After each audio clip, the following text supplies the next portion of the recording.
لوی اختر د قربانۍ اختر په رانږدې کېدو دی. دا اختر تاسو د ابراهیمي سنت د قربانۍ په ذبح کولو او حلالولو سره ښکلی کړئ.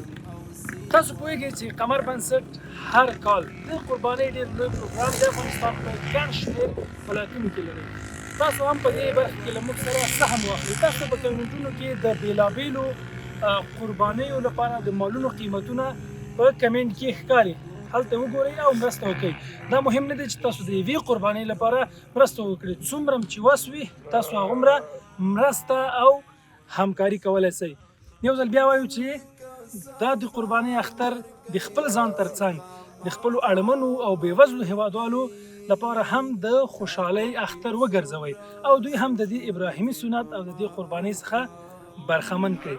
له قمر سره اوسئ او قمر له تاسو سره دی او موږ تاسو ټول د افغانستان له بېوزله وګړو سره یو. السلام علیکم ورحمت الله. دا وطن آباد غواړو، تل یې زنده‌باد غواړو.